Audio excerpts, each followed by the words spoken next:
సగరి పా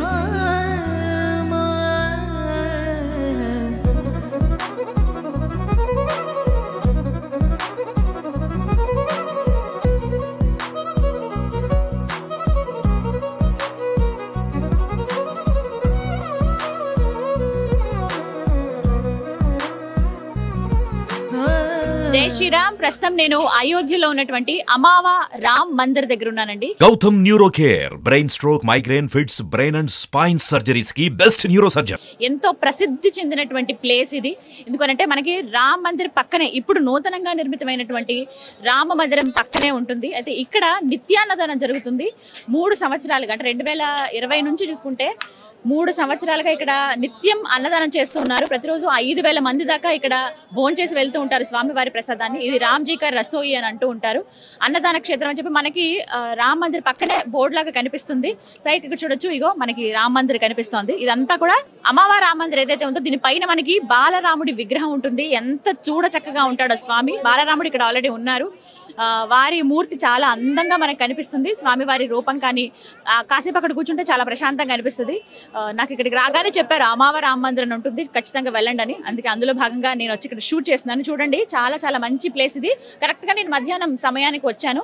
స్వామి దర్శనం కూడా నాకు అయిపోయింది, చాలా బాగా జరిగింది. ఆ తర్వాత ఇక్కడ అమావా రామ మందిరం రాసింది మనకి ఇక్కడ బోర్డు చూడొచ్చు. చాలా మంది భోజనం చేయడానికి సిద్ధంగా ఉన్నారు. ఒకసారి లోపలికి వెళ్ళి చూద్దాము ఏర్పాట్లు ఏ విధంగా ఉన్నాయి, ఎలాంటి ఆహారం వాళ్ళు తీసుకుంటున్నారు, అసలు ఎందుకు ఈ విధంగా నిత్యాన్నదానం చేస్తున్నారు. అసలు ఇక్కడ ఎలాంటి డబ్బులు కూడా కట్టాల్సిన అవసరం లేదండి, ఫ్రీగా చేస్తున్నారు. మహావీర్ హనుమాన్ ఆలయం ఏదైతే పాట్నాలో ఉందో ఆ టెంపుల్ కింద అనమాట వారి ఆధ్వర్యంలో ఇదంతా జరుగుతుంది. అయితే ఆచార్య కిషోర్ కునాల్జీ ఎవరైతే ఉన్నారో వారు ఈ విధంగా ఈ భోజనాలన్నీ ఏర్పాటు చేస్తున్నారనమాట. ఎక్కడ ఎవరి దగ్గర రూపాయి తీసుకోరు. ఇక్కడ డొనేషన్స్ కానీ డబ్బులు వేయటం కానీ ఇలాంటివి ఏవి ఉండమని చెప్పి క్లియర్గా రాసి ఉంటుంది. No cash or kind accepted for Ram Rasoi organised by famous Mahavir Mandir of Patna అని రాసి ఉంటుంది. సో ఎక్కడ డబ్బులు ఇవ్వాల్సిన అవసరం లేదు. వీళ్ళందరూ కూడా రామ్ మందిర్ రాముడి దర్శనానికి వచ్చిన వాళ్ళందరూ కూడా ఫ్రీగా ఇక్కడ భోజనం చేస్తారు. రాముడి ప్రసాదమే చాలా నీట్గా పెడతారండి, హైజీన్ కూడా మెయింటైన్ చేస్తారు. సో నేను కూడా ఆ ప్రసాదం తీసుకుందాం అనుకుంటున్నాను. వెళ్దాం లోపలికి. ఇప్పటికే నిండిపోయారు చాలా మంది. దగ్గర 3,000 మంది నుంచి స్టార్ట్ చేశారేమో, ఇప్పుడు రోజుకి 10,000 మంది దాకా అవుతున్నారు. ఎందుకంటే ఉదయం 11 గంటలకి స్టార్ట్ చేస్తే 3 గంటల వరకు ఉంటుంది. అలాగే నెక్స్ట్ రాత్రి 7 గంటల నుంచి 11 గంటల వరకు భోజనాలు ఉంటాయి అన్నమాట. స్వామివారి ప్రసాదం తీసుకోవచ్చు. సో వీళ్ళందరూ చూడొచ్చు, ఎక్కడెక్కడి నుంచో వచ్చిన వాళ్ళు, రాముడి దర్శనం కోసం వచ్చిన వాళ్ళు వీళ్ళంతా కూడా. ఎక్కువగా ఇక్కడ లక్నో నుంచి, ఉత్తరప్రదేశ్ చుట్టుపక్కల ప్రాంతాల నుంచి, అలాగే మహారాష్ట్ర, మధ్యప్రదేశ్ ఇలాంటి ప్రాంతాల నుంచి వస్తున్నారనమాట. వీళ్ళంతా అక్కడే వాళ్ళే. ఇవాళ ఇంకా హడావిడి చాలా ఉంది కదా, రాముడి దర్శనం మనకి ఎన్నో సంవత్సరాల నిరీక్షణ. ఇందులో భాగంగా ఎక్కువ మంది వచ్చారని చెప్పాలి. అయినా కూడా ఎవరికి లేదు అనకుండా ఇక్కడ భోజనాలు అన్నీ ఏర్పాటు చేశారు. కంప్లీట్గా చూడొచ్చు. ఇక్కడ చిన్న చిన్న ఉపాలయాలు కూడా ఉంటాయి. శివుడి మందిరం, దుర్గామాతవి, పంచముఖి అమ్మవారిది, అలాగే రామ్ దర్బార్ ఉంటుంది, రామ్ మహల్ అని చెప్పి ఇలా రకరకాలుగా ఎన్నో ఉపాలయాలు, దేవాలయాలు కూడా ఉంటాయి. చక్కగా ఈ ఆలయ ప్రాంగణంలోనే మన స్వామివారి ప్రసాదం స్వీకరించవచ్చు అనమాట. ప్రస్తుతం మనతో పాటు అమావా రామ్ మందిర్ ట్రస్ట్ ఉందో ఆ ట్రస్ట్లో ఇన్ఛార్జ్గా ఉన్నటువంటి మణి గారు ఉన్నారు, తెలుగు వారితో మాట్లాడదాం. ఎలా అసలు కండక్ట్ చేస్తున్నారు ఇవన్నీ, వీటి గురించి తెలుసుకుందాం. మణి గారు నమస్తే అండి. నమస్తే. జై శ్రీరామ్. జై శ్రీరామ్. చాలా సంతోషం మిమ్మల్ని కలవడం. తెలుగువారు ఇక్కడ ఉన్నారు. ప్రత్యేకించి ఇక్కడ ఏంటండి అమావా రామ్ మందిర్ అంటే ఏంటి అసలు, ఇక్కడ ఎందుకు అంటే ఫ్రీగా అన్నదానం అని విన్నాను నేను, ఎలాంటి రుసుము చెల్లించాల్సిన అవసరం లేదు, కానీ చాలా మంది ప్రతినిత్యం భోజనం చేస్తున్నారు అని విన్నాను. ఈ కార్యక్రమాలు ఏర్పాటు చేయడానికి కారణాలు, వీటి గురించి చెప్పండి. ఇది సంస్థ వచ్చి పట్నా మహావీర్ మందిర్ తరపున ఫ్రీగా అన్నదానం చేస్తున్నాము. ఇది 2019 డిసెంబర్ 1వ తారీఖు నుంచి అన్నప్రసాదం స్టార్ట్ అయింది. ఈ తెల్లారితో పొద్దున 11 నుంచి 3 గంటల వరకు పొద్దున భోజనం ఉంటుంది. సాయంత్రం 7 గంటల నుంచి 9 గంటల వరకు ఉంటుంది. పొద్దున ఐటమ్స్లో మెనూలో పూరి, 2 రకాల సబ్జీ, అన్నము, పప్పు, అప్పలము, తిలోరి, గీ కూడా ఉంటుంది. దాని తర్వాత స్వీట్ చట్నీ, తెలుగు వాళ్ళ కోసం, సౌత్ ఇండియన్ వాళ్ళ కోసం సాంబార్ కూడా ఉంటుంది. ఈవినింగ్ కిచిడి ఉంటుంది. 2-3 రకాల స్వీట్ ఐటమ్స్ ఉంటుంది. అప్పలము, తిలోరి అవన్నీ ఉంటుంది. ప్రతిరోజు ఇంతవరకు మేము ఒకరోజు కూడా మా కిచెన్ స్టాప్ చేయలేదన్నమాట. కరోనా టైంలో కూడా మేము పార్సల్ చేసుకొని బయటికి వెళ్ళి డిస్ట్రిబ్యూషన్ చేస్తుంటాం. అవును. కారణం ఏంటండి ఇలా ఉచితంగా అన్నదానం చేయాలన్న ఆలోచన సంకల్పం? మా సెక్రటరీ వచ్చి బాగా భక్తివంతుడు అనమాట. ఆయన చిన్నప్పటి నుంచి ఆయన వాలంటరీ రిటైర్మెంట్ తీసుకున్నారు అనమాట. ఆయన వచ్చి బాగా ఎక్కువ భక్తిమంతుడు. ఆయనకి Acharya Kishore Kunal retired IPS officer. ఆయన ద్వారానే ఈ సంస్థ ఆయన ద్వారానే డెవలప్ అయింది. ఫస్ట్ చిన్నదిగా ఒక ఆంజనేయ స్వామి టెంపుల్ ఉంది పాట్నా రైల్వే స్టేషన్ ముందర. కొద్దిగా సమతలు పెంచి 4-5 క్యాన్సర్ హాస్పిటల్ ఫ్రీగా నడుపుతున్నాము, 2-3 స్కూళ్ళు ఫ్రీగా నడుపుతున్నాము. ఇక్కడ అయోధ్యలో కూడా ప్రతినిత్యం ఒక రోజుకి 4,000 మంది నుంచి 5,000 మంది వరకు ప్రతినిత్యం అన్నదానం చేస్తున్నాము. మీరు ఎలా ఇక్కడికి రావడం? అసలు మీ దేవురు? మాది తిరుపతి అండి. తిరుపతి నుంచి వచ్చాము. ఇక అయోధ్యకి రావడం, అయోధ్యలో ఉండడమే మా భాగ్యము. అయితే నిన్న స్వామివారి దర్శనం చేసుకున్న తర్వాత మా జన్మ అయిందనేసి భావిస్తున్నాము. కన్నులకు విందుగా ఉండింది. ఇది వచ్చి మాటలతో చెప్పేది కాదు, ఎవరైనా తనివి తీరా అనుభవించాల్సిందే. అందరూ రావాలి, స్వామివారి దర్శనం చేసుకున్న స్వామివారి కృపా కటాక్షాలకి పాత్రలు కాగలరు. అమ్మవారి మందికి రండి, భోజన ప్రసాదం తీసుకుని స్వామివారి కృపా కటాక్షాలు పాత్రలు కాగలరు.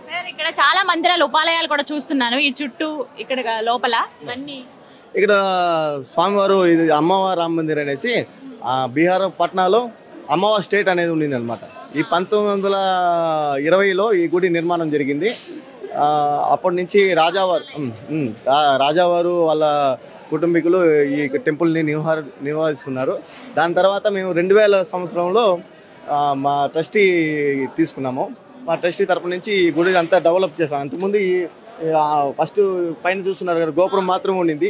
ఈ గోపురం అంతా కూడా పాట్నా మందిరం తరపున డెవలప్ చేసి పైన బంగారు కలశం పెట్టి, దాని తర్వాత ఈ ఉపాలయాలన్నీ రాముల వారి మహల్ ఉంది, రామ దర్బార్ ఉంది, దుర్గా మందిర్ ఉంది, ఆంజనేయ స్వామి మందిరం ఉంది, రాధాకృష్ణ ఉన్నారు, దాని తర్వాత లక్ష్మీనారాయణ స్వామి ఉన్నారు, కాశీ విశ్వనాథన్ ఉన్నారు. మళ్ళీ మేము ప్రత్యేకంగా మన సౌత్ ఇండియాలో బాలకృష్ణుడు చూస్తుంటాం కదా, మనం పైకి వెళ్తే బాలరాముడు ఉన్నారనమాట. ఈ బాలరాముడు ప్రత్యేకత ఏదంటే నవంబర్ 8వ తేదీకి 2019 మనం ప్రతిష్ట చేశాము. నవంబర్ 9వ తారీఖు ఒకరోజు తర్వాత రాముల వారి కేసు డిస్వాల్వ్ అయిందనమాట. ఆ చరిత్ర ఈ బాలరాముడికి ఆ రాముడికి చెందుతుంది.